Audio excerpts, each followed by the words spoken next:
በኮሪደር ልማት ምክንያት ሱቃችሁና ቢሮዎቹ ለፈረሰባችሁ የማይገኝ እድል እንሆ ብለናል። ፒላር ሪል ስቴት ማርኬቲንግ የተጠናቀቁ የንግድ ሱቆችን በተለያዩ የካሬ አማራጮችና በተመጣጣኝ ዋጋ ለሽያጭ አቀረበለው። ከ15 ከ400 ካሬ ስፋት ያላቸው ሱቆች ለሱፐር ማርኬት፣ ለካፌ፣ ለሬስቶራንት፣ ለጂም፣ ለኮስሞቲክስ እና ለቢሮ የሚሆኑ ሱቆችን ለሽያጭ ማቅረባችን ስንገልጽ በታላቅ ደስታ ነው። በ35 በመቶ ቅድመ ክፍያና 50-50 የባንክ ብድር አመቻችተንም እንጠብቆታለን። ምን ይሄ ብቻ! ዘመናዊ አፓርትመንቶችን ጠቅላላ ዋጋ ከ7 ሚሊዮን ብር ጀምሮ በቦሌ ደንበልና ገርጂ ሳይት እስከ 12 በመቶ ቅናሽ አድርገን ሽያጭ ላይ እንገኛለን። ለበለጠ መረጃ በ0947 02 2222 ላይ ይደውሉልን። ፒላር ማርኬቲንግ። አክብሮታዊ ሰላምታችን በያላችሁበት ይድረሳችሁ ውድ የገበያ ሚዲያ ተከታታዮች፣ ይሄ ዕለታዊ ምዕራፍ 2 የቢዝነስ ዜናችን ነው። ለዛሬ የመረጥንላችሁን የኢኮኖሚያዊና ማህበራዊ መረጃዎችን ይዘን ቀርበናል። ከዜናዎቹ ጋር ግርማ ጉዲሳ። በቅድሚያ አርዕስተ ዜናዎችን እናሰማችኋለን። መንግስት የኑሮ ውድነትን ለመቀነስ የዋጋ ንረት ላይ እርምጃ መውሰድ አለበት ተባለም። የኑሮ ውድነትን ለመቅረፍ የምጣኔ ሀብት ባለሙያዎች ያቀረቡት መፍትሄ አለ፣ እናሰማችኋለን። የተዳከመው የብር የመግዛት አቅም መልሶ እንዲያገግም ካልተደረገ አጠቃላይ ኢኮኖሚው ላይ ጫና ከባድ ነውም ተብሏል። ለመሆኑ የብር የመግዛት አቅም መልሶ እንዲበረታ የመንግስት የቤት ስራ ምንድን ነው የሚለው ላይ የባለሙያዎች ምላሽ ይዘናል፣ ተሰሙታላችሁ።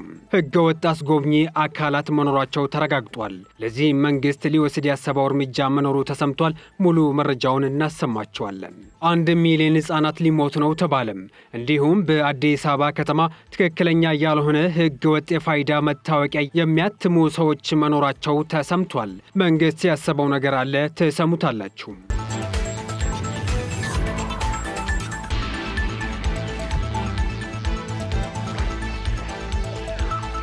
ወደ ሙሉ መረጃው ስናልፍ ኢትዮጵያ በቀንድ ከብት ከአፍሪካ አንደኛ ደረጃ ላይ ብትቀመጥም እስከ አሁን ግን የዱቄት ወተት ከውጭ ሀገራት ታስገባለች ተባለ። ኢትዮጵያ ውስጥ እንደ ተግዳሮት የሚስተዋለውን በዘርፉ የሰለጠነ ባለሙያዎችን እጥረት ለመፍታትና ከውጭ የሚገባውን የዱቄት ወተት በሀገር ውስጥ ለማምረት በ200 ሚሊዮን ብር ለሚገነባው የወተት ልማት ማሰልጠኛ ማዕከል መሰረተ ድንጋይ ተቀምጧል። በዚህም በሆለታ ከተማ ለብሔራዊ ሁለገብ የወተት ልማት ማሰልጠኛ ማዕከል ግንባታ የመሰረተ ድንጋይ ግብርና ሚኒስቴር ግርማ አመንቴ ያስቀመጡ ሲሆን ኢትዮጵያ በቀንድ ከብት ከአፍሪካ አንደኛ ከዓለም ደግሞ እስከ 10 ባለው ደረጃ የተቀመጠች ቢሆንም እስከ አሁን ድረስ ግን የዱቄት ወተት ከውጭ ሀገራት ታስገባለች ተብሏል። ይህ በ200 ሚሊዮን ብር የሚገነባው ማዕከል ሲጠናቀቅ በአንድ ዙር ለ250 ሰልጣኞች ስልጠና ይሰጣል ተብሏል። በሀገሪቱ የምግብ ዋስትናን ማረጋገጥ ወሳኝ እንደመሆኑ የሆለታ እንስሳት ምርምር ማዕከል በእንስሳት ተዋጽኦ እየሰራቸው ያለው የምርመራና የሌሎች ስራዎች የሚደነቁ ናቸው የሚሉት ደግሞ የዓለም ባንክ ተወካይ ሚስተር ኤሊዮት ሙሄኚ ናቸው።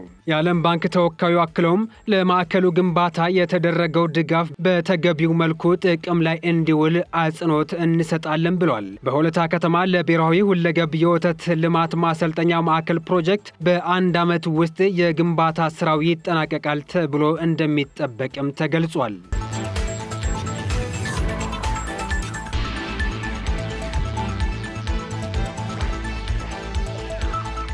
ለሀገር እድገት መሰናክል የሆነው የኮንትሮባንድ እንቅስቃሴ አሁንም እየጨመረ መጥቷል። መንግስት በየኬላው እያደረገ ባለው ጥብቅ ክትትል በሚሊዮን የሚገመቱ የኮንትሮባንድ ዕቃዎች በቁጥጥር ስር እያዋለ መሆኑ ይነገራል። በዚህም ከ264 ሚሊዮን ብር በላይ ግምታዊ ዋጋ ያላቸው የኮንትሮባንድ ዕቃዎች በቁጥጥር ስር ማዋሉን በዛሬው ዕለት አሳውቋል።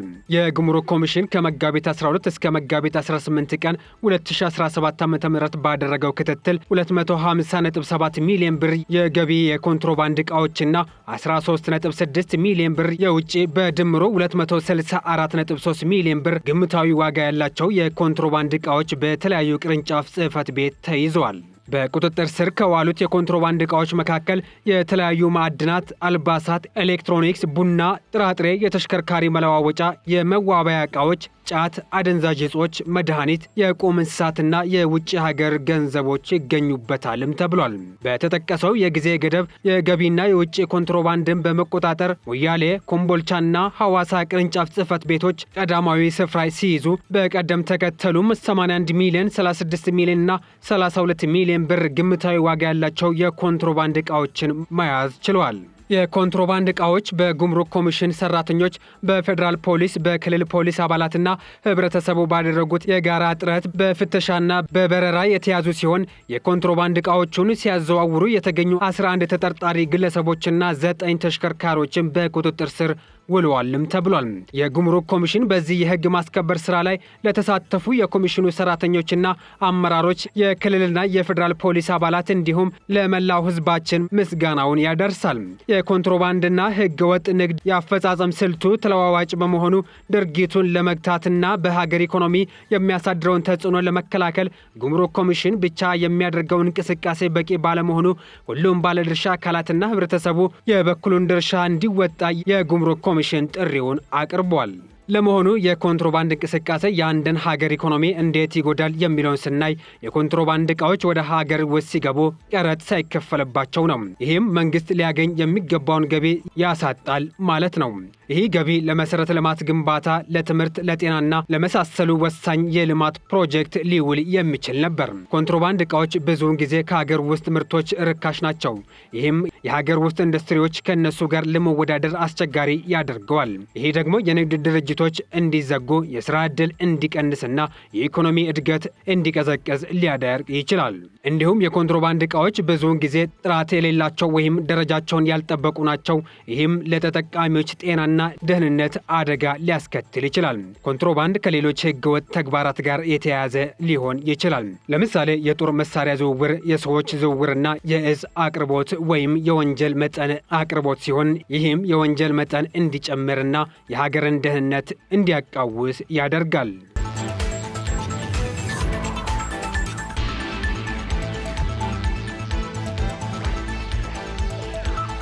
በአዲስ አበባ ከተማ ትክክለኛ ያልሆኑ ህገወጥ የፋይዳ መታወቂያ የሚያትሙ መኖራቸው ተሰማም። ከዚህ ጋር ተያይዞ በአዲስ አበባ ከተማ ትክክለኛ ያልሆኑ ህገወጥ የፋይዳ መታወቂያ በማተም ለግለሰቦች የሚሰጡ አካላት ላይ ህጋዊ እርምጃ ለመውሰድ እንቅስቃሴ ላይ እንደሚገኝ የብሔራዊ መታወቂያ ፕሮግራም ማስተባበሪያ ጽህፈት ቤት አስታውቋል።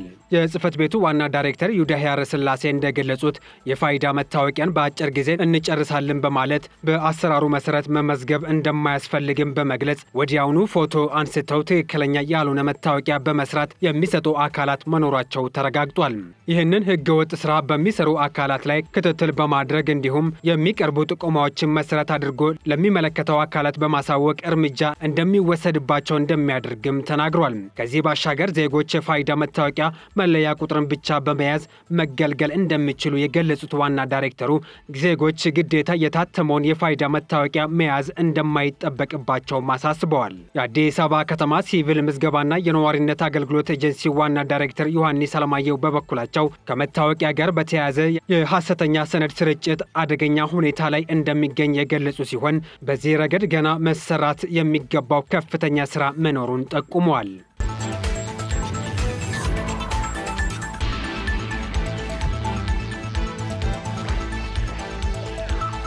ሕግን ባልተከተለ መንገድ ህጋዊ ነጋዴዎችን ለተለያዩ ችግር ያጋለጡ የመንግስት ሰራተኞች ላይ እርምጃ ሊወሰድባቸው መሆኑ ተሰማም። ነጋዴው ተረጋግቶ ስራውን እንዲሰራ ሊያደርግ በሚያስችል ስነ ምግባር ሊመራ እንደሚገባም ተጠቁሟል። የአዲስ አበባ ከተማ አስተዳደር ገቢዎች ቢሮ በዛሬው ዕለት በ11ዱም ክፍለ ከተማ ከሚገኙ የገቢዎች ቅርንጫፍ ጽህፈት ቤት የሽያጭ መመዝገቢያ መሳሪያ ባለሙያዎች ቡድን መሪዎችና የስራ ሂደቶች ጋራ በቁጥጥር ስራዎች አተገባበር ላይ ውይይት በማካሄድ አቅጣጫዎች አስቀምጧል። በውይይቱ የመክፈቻ ንግግር ያደረጉት የቢሮው ኃላፊው አቶ ቢኒያም ምክሩ በበጀት ዓመቱ የተጀመሩ የህግ የማስከበር ስራዎች በገቢ ላይም ሆነ የንግድ ስርዓቱ በፍትሐዊነት እንዲመራ በማስቻል ረገድ ብዙ ለውጦች የታዩበት ቢሆንም የቁጥጥር ስራዎችን ከብልሹ አሰራር ከማጽዳትና ከስነ ምግባር ጉድለት ጋር በተያያዙ ሰፋ ያሉ ችግሮች የሚስተዋሉ መሆናቸውንም ተናግሯል። በተቋሙና በግብር ከፋዮች መካከል ያለው ግንኙነት እንዲሻከር እንዲሁም ግብር ከፋዩ በተቋሙ ላይ ያለው እምነት እንዳይጠነ እንዲጠነክር ምክንያት ከሆኑ ጉዳዮች አንዱ በቁጥጥር ስራዎች ወቅት የሚፈጸሙ ችግሮች መሆናቸውን አንስተዋል። ስለሆነም በአንዳንድ የቁጥጥር ባለሙያዎች ከቁጥጥር ስራዎች ጋር በተያያዘ በግብር ከፋይ ላይ የሚደርሱ የማመናጨቅ፣ የማዋከብ እንዲሁም ክብርን የሚጎዱ ያልተገቡ አቀራረቦች እንዲያስተካክሉ ማድረግ ይገባልም ብሏል። ለዚህም ደግሞ የቁጥጥር ባለሙያዎች የሚፈጽሙት የቁጥጥር ተግባር በመልካም ስነ ምግባርና ከሌብነትና ብልሹ አሰራር በጸዳ መልኩ መፈጸም ይገባል ሲሉም ተናግሯል። ከደረሰኝና ከመሳሰሉ ተግባራት ጋር በተያያዘም የሚደረጉ የቁጥጥር ስራዎች ሕግ ከማስከበር ባለፈ ፍትሐዊነት ያሰፈናቸው መሆኑን መገንዘብና ሕጋዊ ነጋዴው በሕጋዊ ነጋዴ ከንግድ ስርዓቱ እንዳይወጣ ለማድረግ የሚከናወን መሆኑን በአግባብ መረዳት ያስፈልጋልም ተብሏል። በመሆኑም የቁጥጥር ስራዎች ዋነኛ ዓላማው ሕጋዊ ነጋዴ ተረጋግቶ የንግድ ስራውን እንዲያከናውን የሚያደርግ፣ በሌላ በኩል ደግሞ በከተማ አስተዳደሩ የንግድ ስርዓቱ በፍትሐዊነት እንዲመራና ለሁሉም ነጋዴ እኩል የመወዳደሪያ ምቹ ሁኔታ ለመፍጠር የሚያስችል መሆን እንደሚገባ ከግንዛቤ ማስገባት ወሳኝ እንደሆነም ተገልጿል። ስለሆነም የቁጥጥር ባለሙያዎች በመልካም ስነ ምግባር ለግብር ከፋዮች ተገቢውን ክብር በመስጠትና ከብልሹና ከሌብነት ድርጊት በመጽዳት ኃላፊነታቸውን እንዲወጡም አሳስበዋል። ህብረተሰቡ በቁጥጥር ስራዎች ጋር በሚያስተውላቸው ችግሮች እንዲታረሙ ለማድረግ ጥቆማ በመስጠት ረገድ ከከተማ አስተዳደሩ ጋር በቅርበት እየሰሩ መሆኑን የገለጹት ኃላፊው የቢሮውን 775 ነጻ የስልክ መስመር በመጠቀም ጥቆማዎችን እያደረሰ ይገኛልም ብለዋል።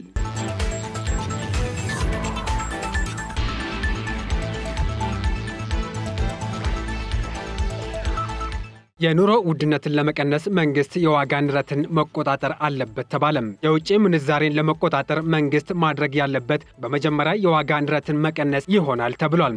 የዋጋ ንረት የብርን የመግዛት አቅም ስለሚቀንስ መንግስት የዋጋ ንረትን ለመቆጣጠር ጥብቅ የፊስካል ፖሊሲዎችን መከተል ይኖርበታል ተብሏል። ይህ ማለት የመንግስት የውጭ መቀነስ፣ የታክስ ገቢ መጨመርና የገንዘብ አቅርቦትን መቆጣጠር እንደሆነ የምጣኔ ሀብት ባለሙያዎች ይገልጻሉ። ሌላው ደግሞ የውጭ ምንዛሬ ምጣኔን ማረጋጋት የሚል ሲሆን የውጭ ምንዛሪ ምጣኔ አለመረጋጋት የብርን ዋጋ ዝቅ ያድርጓልም ተብሏል። መንግስት የውጭ ምንዛሪ ምጣኔን ለማረጋጋት የውጭ ምንዛሪ ክምችቱን መጨመርና የኤክስፖርት ንግድን ማበረታታት ይኖርበታል በማለትም ያብራራሉ። የሀገር ውስጥ ምርት ሲጨምር የውጭ ምርቶች ፍላጎት ይቀንስና የብር ዋጋ ይጨምራልም ይላሉ። መንግስት የሀገር ውስጥ ምርትን ለማሳደግ ለግብርና፣ ለማኑፋክቸሪንግና ለአገልግሎት ዘርፎች ድጋፍ መስጠት ይኖርበታል በማለትም ባለሙያዎች ይገልጻሉ። እንዲሁም የውጭ ኢንቨስትመንት ወደ ሀገር ውስጥ ሲገባ የውጭ ምንዛሪ ይጨምራልና የብር ዋጋን ያጠናክራልም ይላሉ። መንግስት ምቹ የኢንቨስትመንት ሁኔታዎችን በማጠናከር የውጭ ኢንቨስትመንትን መሳብ ይኖርበታልም በማለት ይገልጻሉ። በሌላ በኩል ሙስና የኢኮኖሚ እድገትን የሚያደናቅፉ ከመሆኑም በላይ የብርን ዋጋ ይቀንሳል። ስለዚህ መንግስት ሙስናን ለመዋጋት ጠንካራ ጸረ ሙስና ህጎችን ተግባራዊ ማድረግና ተጠያቂነትን ማረጋገጥ ይኖርበታልም ተብሏል። እነዚህን እርምጃዎች በመውሰድ መንግስት የብርን የመግዛት አቅም ማሻሻልና የዜጎችን ኑሮ ደረጃ ማሳደግ ይችላልም ተብሏል። ከኑሮ ውድነት ጋር በተያያዘ በቅርቡ የኢፌዴሪ ጠቅላይ ሚኒስትር ዶክተር አብይ አህመድ ለፓርላማው ባደረጉት ንግግር የኑሮ ውድነት ከአምናው በዘንድሮው ቀንሷል ማለታቸው የሚታወስ ነው።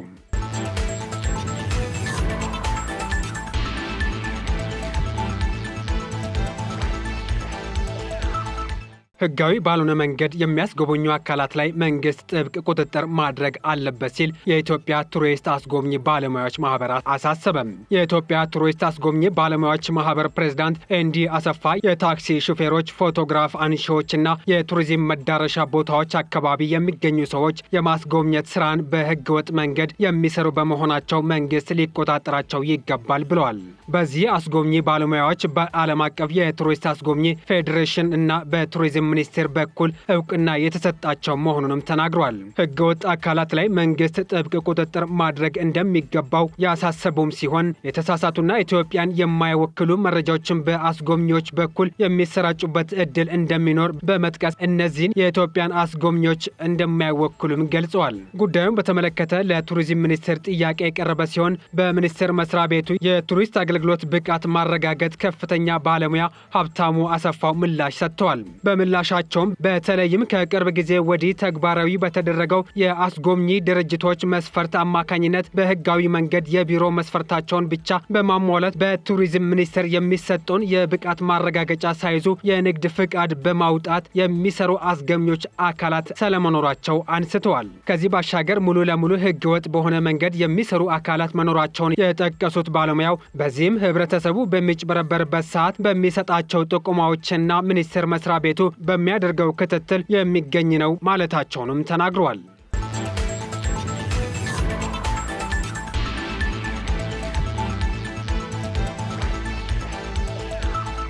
ባንኮች ያለ ጭንቀት ዶላር ማግኘት እንዲችሉ መንግስት ኤክስፖርትን ማበረታታት እንዳለበት ባለሙያዎች ገለጹም። በኢትዮጵያ የገንዘብ የመግዛት አቅምን ወደ ነበረበት ለመመለስ መንግስት የተለያዩ እርምጃዎችን መውሰድ እንዳለበት የዘርፉ ባለሙያዎች ተናግሯል። በኢትዮጵያ ከቅርብ ወራት ወዲህ የገንዘብ የመግዛት አቅም በጣም እየተዳከመ፣ የጥሬ ገንዘብ እጥረትም ባንኮች ውስጥ እያጋጠመ መሆኑም ይነገራል። የኢትዮጵያ መንግስት የውጭ ምንዛሬ አስተዳደር የፖሊሲ ለውጥ ካደረገ በኋላ የውጭ ምንዛሬ ተቀማጭ መጠኑ እያደገለት መሆኑን በተመሳሳይ ይነገራል። ይሁንና በቂ የውጭ ምንዛሬ ክምችት ቢኖር የብርም የመግዛት አቅም ይህን ያህል አይዳከምም ሲሉ የምጣኔ ሀብት ባለሙያዎች ይሞግታሉ።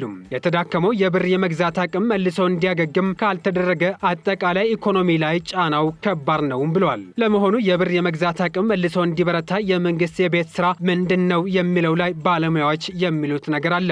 የብር የመግዛት አቅም ከውጭ የምንዛሬ የመግዛት አቅምና አቅርቦት ሁኔታ ጋር ይገናኛል በማለት ባለሙያዎች የሚናገሩት። ለምሳሌ የኢትዮጵያ ኢኮኖሚ የውጭ የምንዛሬ የመስራት አቅሙ ምን ይመስላል? በቂ የውጭ ምንዛሬ አለ ማለት የምንገዛው ነገር ይቀንሳል። ስለዚህ መንግስት ኢኮኖሚውን የውጭ ምንዛሬን የመግዛት አቅምን ማሳደግ አለበት በማለት ያስረዳሉ። ዜጎች፣ ነጋዴዎች እንዲሁም ባንኮች ያለ ጭንቀት ዶላር ማግኘት እንዲችሉ መንግስት ኤክስፖርትን ማበረታታት እንዳለበትም እኚህ ባለሙያዎች የሚገልጹት። መንግስት የብር የመግዛት አቅምን ወደ ነበረበት ለመመለስ መከወን ካለባቸው ውስጥ በተጨማሪም የሀገር ውስጥ ምርትን ለማሳደግ ለግብርና፣ ለማኑፋክቸሪንግ እና ለአገልግሎት ዘርፎች ድጋፍ መስጠት ይኖርበታል በማለትም ባለሙያዎች ይገልጻሉ።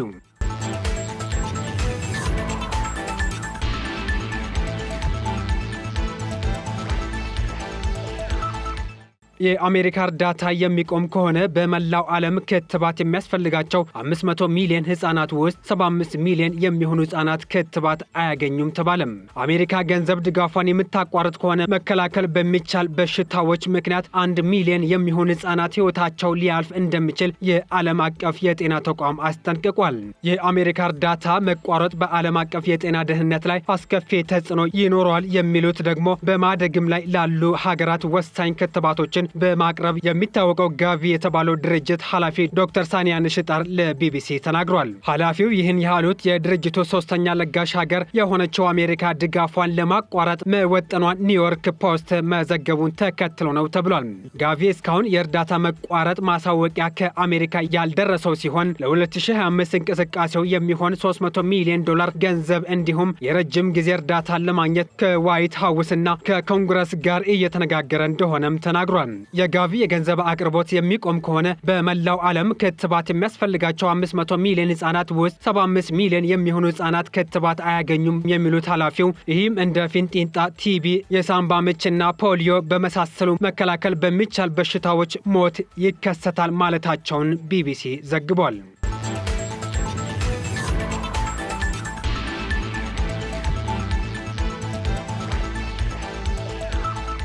የተወደዳችሁ የገበያ ሚዲያ ቤተሰቦቻችን በምዕራፍ 2 ዜና ወጃችን የያዝናቸው የገበያ ሚዲያ ቢዝነስ ዜናዎቻችን ያዳመጣችሁት ይሄን ይመስል ነበር። ትኩስና አዳዲስ የቢዝነስ ዜናዎችን ይደርሳችሁ የገበያ ሚዲያ ዩቲዩብ ቻናልና ሌሎች ማህበራዊ ሚዲያ ገጾቻችንን ሰብስክራይብ፣ ላይክ፣ ሼር እና ኮሜንት እንድታደርጉ በአክብሮት እንጠይቃለን። መልካም ጊዜን ተመኘን። ሰላም።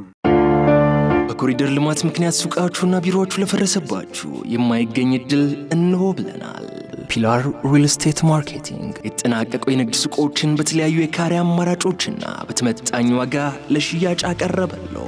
ከ15 ከ400 ካሬ ስፋት ያላቸው ሱቆች ለሱፐር ማርኬት፣ ለካፌ፣ ለሬስቶራንት፣ ለጂም፣ ለኮስሞቲክስ እና ለቢሮ የሚሆኑ ሱቆች ቤቶችን ለሽያጭ ማቅረባችን ስንገልጽ በታላቅ ደስታ ነው።